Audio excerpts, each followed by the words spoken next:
Om Swastiastu. Pertama-tama, izinkan saya memperkenalkan diri terlebih dahulu selaku moderator.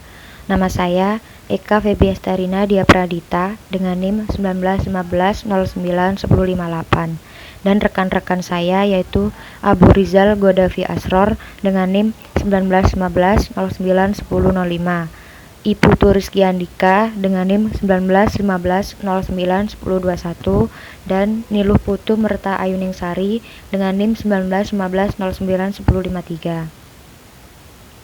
Kelompok kami akan mempresentasikan yaitu sistem informasi absensi siswa menggunakan QR Code berbasis Android di SMP Saraswati Singaraja. Selanjutnya, saya akan menjelaskan tentang analisis situasi saat ini. Analisis situasi saat ini yaitu di masa ini sistem absensi siswa di sekolah masih didominasi dengan cara manual, yaitu melakukan absensi siswa dengan mencatatnya di kertas yang nantinya akan direkap dari setiap data hadir siswa. Karena rekap data hadir siswa yang dilakukan secara manual rentan terjadi kesalahan karena mudah dimanipulasi oleh siswa yang tidak hadir. Informasi seputar rekap absensi hanya terbatas untuk pihak sekolah saja, sehingga orang tua atau wali murid tidak bisa memantau tingkat kehadiran siswa. Pihak sekolah pun dapat mengalami resiko kehilangan data absensi siswa yang terkadang terselip dengan dengan berkas lain. Tidak hanya itu, absensi manual juga dinilai kurang efektif untuk mengelola daftar kehadiran siswa yang banyak. Salah satunya adalah banyak menyita waktu karena guru harus memanggil nama satu persatu pada setiap siswa. Selanjutnya yaitu solusi yang ditawarkan. Solusi yang ditawarkan yaitu untuk membantu mengatasi masalah tersebut, kami merancang sebuah sistem informasi absensi siswa menggunakan QR Code berbasis Android di SMP Saraswati Singaraja. Dengan sistem ini, guru dapat melakukan absensi siswa melalui QR Code yang tertera pada kartu pelajar menggunakan smartphone Android sebagai pembaca QR Code, sehingga guru tidak perlu lagi mencatat absensi siswa secara manual. Jadi guru bisa meminimalisir resiko kehilangan data absensi siswa yang biasanya terselip dengan berkas lain. Setelah itu, data tersebut bisa diolah dan direkap oleh pihak sekolah yang kemudian data absensi siswa akan dikirim ke setiap orang tua atau wali murid melalui email. Selanjutnya yaitu gambaran umum solusi sistem. Gambaran umum solusi sistem ada siswa. Siswa akan mendapatkan QR Code untuk melakukan absensi. Selanjutnya yaitu guru. Guru akan memiliki akun untuk masuk ke sistem informasi dan melakukan scan QR Code masing-masing siswa. Dan yang terakhir ada orang tua.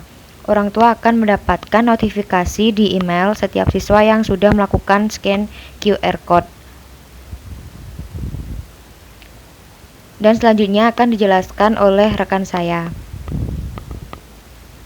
Baik, di sini saya akan melanjutkan penjelasan dari rekan saya. Di sini saya akan menjelaskan desain basis data dari sistem informasi presensi siswa menggunakan QR Code yang kelompok kami buat. Di sini kami menggunakan IRD, di mana IRD merupakan singkatan dari Entity Relationship Diagram yang merupakan model data berupa notasi grafis dalam pemodelan data konseptual yang menggambarkan hubungan antara penyimpan. Berikut merupakan IRD dari sistem informasi absensi siswa menggunakan QR Code. Di sini terdapat 4 entitas, 2 relasi dan masing-masing atribut pada entitas. Yang pertama ada entitas kelas, itu terdapat 3 atribut. Yang pertama ada atribut ID kelas, atribut nama kelas, dan atribut wakil kelas. Selanjutnya pada relasi memiliki terdapat 2 atribut yaitu ID kelas dan ID siswa. Selanjutnya pada entitas siswa terdapat 4 atribut. Yang pertama ada ID siswa, nomor absen, ID kelas, nama siswa. Selanjutnya ada relasi melakukan, terdapat 2 atribut yaitu ID siswa dan ID absensi. Selanjutnya ada entitas absensi, di mana terdapat tiga atribut di dalamnya, yaitu ID absensi, ID siswa, dan tanggal. Yang terakhir ada entitas detail absensi, di mana pada entitas tersebut terdapat tiga atribut. Yang pertama ada keterangan, kedua ada ID siswa, yang ketiga ada ID absen. Pada desain basis data ini, kami tidak hanya mendesain dalam bentuk IRD saja, tetapi kami juga mendesain dalam bentuk tabel. Yang pertama ada tabel kelas, yang terdiri dari ID kelas sebagai primary key dengan variabel varchar. Yang kedua ada nama kelas dengan variabel varchar. Yang ketiga ada wali kelas dengan variabel varchar. Selanjutnya ada tabel siswa, terdiri dari ID siswa, yaitu primary key dengan variabel varchar. Kedua ada nomor absen dengan variabel integer. Yang ketiga ada nama siswa dengan variabel varchar. Yang keempat ada ID kelas dengan foreign key dan variabel varchar. Selanjutnya ada tabel absensi, di mana terdiri dari ID absensi sebagai primary key dengan variabel varchar dan ID kelas sebagai foreign key dengan variabel varchar. Yang ketiga ada tanggal dengan variabel date. Yang terakhir ada detail absensi, terdiri dari ID absensi sebagai foreign key dengan variabel varchar. Yang kedua ada ID siswa dengan foreign key dengan variabel varchar, dan yang terakhir ada keterangan dengan variabel varchar. Selanjutnya ada relasi antar tabel, di mana setiap baris data pada tabel pertama dihubungkan hanya ke satu baris data pada tabel kedua. Seperti yang dapat dilihat pada gambar berikut, ID kelas pada tabel siswa dihubungkan ke ID kelas pada tabel kelas. Yang kedua ada ID siswa pada tabel detail absensi dihubungkan ke ID siswa pada tabel siswa. Selanjutnya pada ID absensi di tabel detail absensi dihubungkan ke ID absensi pada tabel absensi. Yang terakhir ada ID siswa pada tabel absensi dihubungkan ke ID siswa pada tabel absensi. Baik, terima kasih. Selanjutnya saya akan menjelaskan mengenai indexing. Indexing adalah sebuah data struktur yang menyimpan nilai spesifik sebuah kolom pada sebuah tabel. Fungsinya yaitu untuk membantu mempercepat proses eksekusi sebuah query ke sebuah database yang sudah berisi banyak data. Nah, pada database kami membuat beberapa indeks. Yang pertama yaitu indeks tabel absensi. Yang kedua adalah indeks tabel kelas. Yang ketiga adalah indeks tabel detail absensi. Dan yang keempat adalah indeks tabel siswa. Selanjutnya saya akan menjelaskan tentang advanced SQL dari sistem absensi. Yang pertama adalah stored procedure dan function. Stored procedure pada database ini digunakan untuk memasukkan data ke dalam tabel. Penggunaan stored procedure ini dapat memudahkan user dalam memasukkan data tanpa harus mengetikkan query berulang-ulang. Selain itu, stored procedure ini juga digunakan untuk menampilkan data-data dalam beberapa tabel. Beberapa stored procedure yang kami buat adalah yang pertama ada stored procedure absensi masuk untuk memasukkan data absensi. Selanjutnya ada stored procedure detail absensi untuk memasukkan detail absensi. Lalu ada stored procedure daftar kelas untuk memasukkan daftar kelas. Lalu ada stored procedure daftar siswa dan lain-lain. Berikut adalah contoh stored procedure. yang digunakan untuk memasukkan data absensi ke dalam tabel absensi. Selanjutnya adalah function prosedur. Function prosedur dalam database ini digunakan untuk menghitung jumlah data yang terdapat dalam tabel.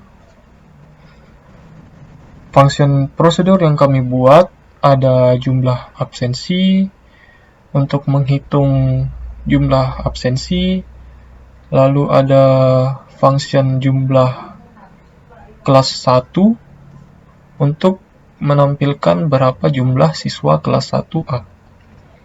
Selanjutnya ada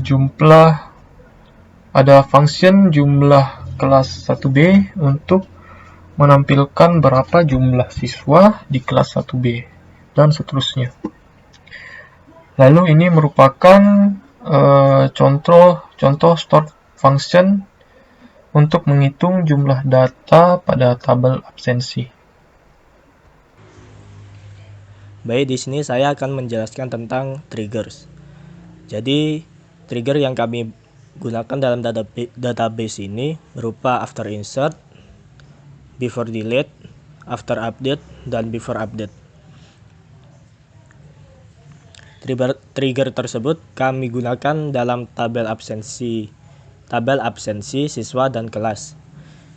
Sehingga jika terdapat perubahan data dalam tabel tersebut, baik itu insert, update maupun delete, maka akan terekam dan tersimpan dalam tabel log yang sudah kami buat sebelumnya. Untuk trigger dalam tabel absensi yaitu berupa after absensi insert, after absensi update, before absensi delete, dan before absensi update. Kemudian pada tabel kelas, triggernya adalah after class insert, after class update, before class delete, dan before class update. Sedangkan pada tabel siswa, triggernya adalah after siswa insert, after siswa update, before siswa delete, dan before siswa update.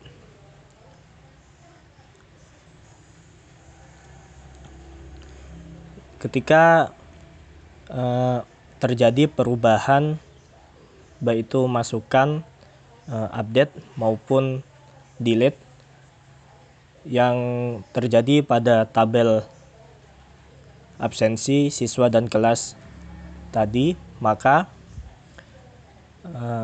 perubahan tersebut akan terekam pada tabel log, yaitu ada 3 tabel log. Yang pertama log absensi, kemudian log kelas, dan log siswa. Kemudian views pada database kami ada 5, yaitu views untuk melihat tabel absensi, melihat tabel kelas, melihat siswa kelas 1A, melihat siswa kelas 1B, dan melihat tabel kelas siswa 2A.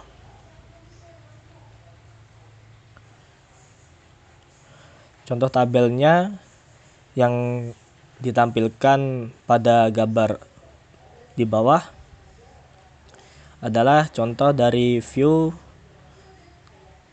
tabel siswa kelas 1A. Jadi ketika view tersebut dilihat,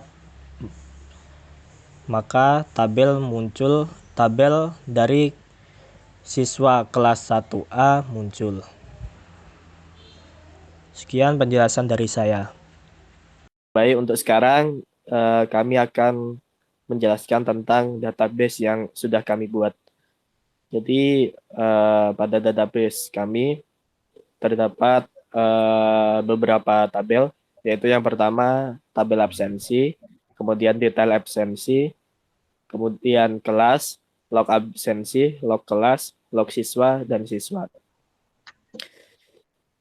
Jadi yang pertama kami akan menjelaskan tentang store prosedur yang sudah kami buat dalam database ini.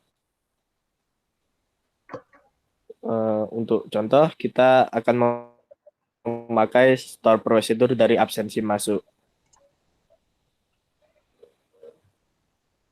Bukan gitu.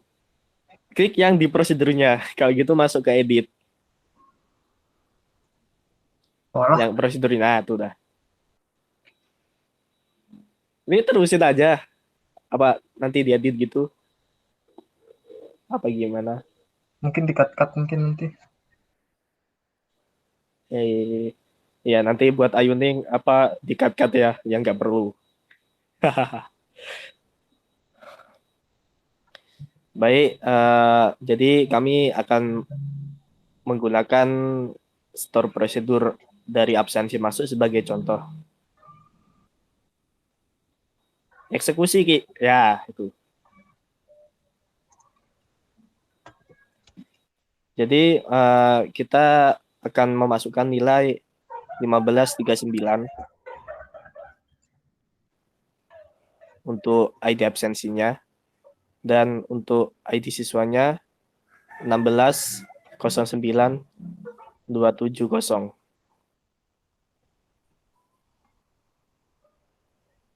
Kemudian kirim, langsung kirim. Oh, wait. Apa tuh tadi? Yoi, gak kelihatan. Coba kirim lagi. The following bla bla bla bla menyatakan 62 duplikat. Oh, nganu, udah ada datanya, Ki. Gini aja, apa, tutup dulu. Masuk ke absensi, tabel absensi.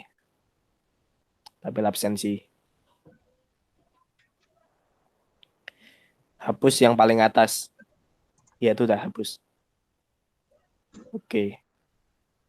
Nah, dar. Baik, jadi sekarang kami akan memberikan contoh dengan menggunakan store prosedur dari absensi masuk. Jadi pada absensi masuk ini, untuk ID absensinya kita memasukkan 1539,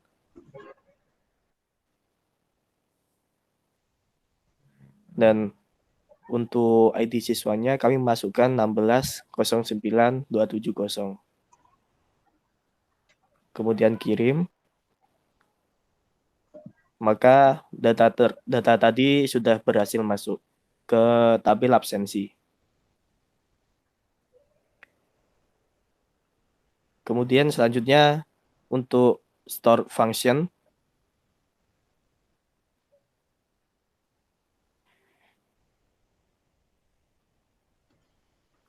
Jadi pada store function ini kami menggunakan function untuk menghitung jumlah data dari tabel-tabel. Jadi untuk contoh kita menggunakan jumlah absensi, langsung kirim. Nah, maka hasilnya adalah jumlah pada tabel absensi ada, jumlah data pada tabel absensi ada 55.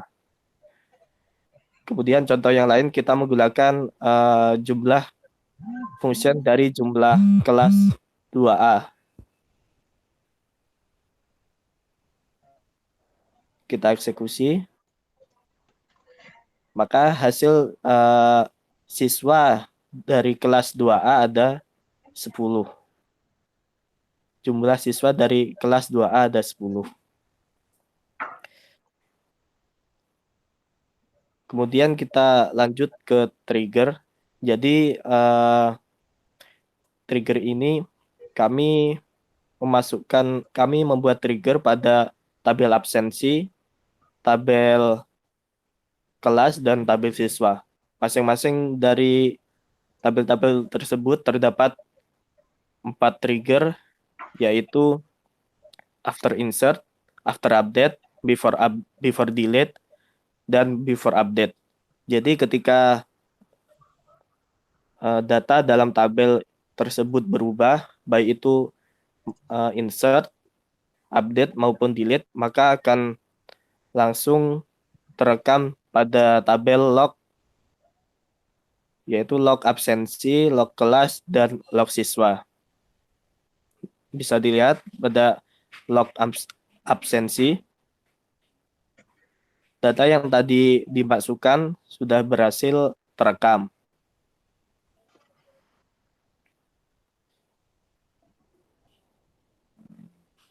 Kemudian kita lanjut pada view.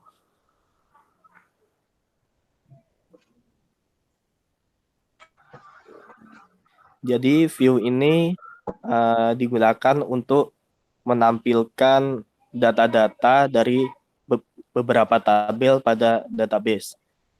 Sebagai contoh, kita menggunakan tabel siswa kelas 1A.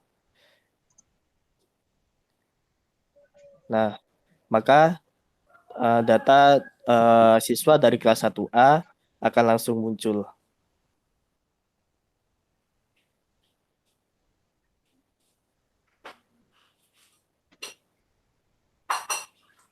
Mungkin sekian penjelasan database dari kami, kurang lebihnya mohon maaf. Saya kembalikan ke teman saya. Baik, sekian presentasi dari kelompok kami. Apabila ada salah kata, mohon maaf. Dan saya akhiri. Om Santi Santi Santi Om.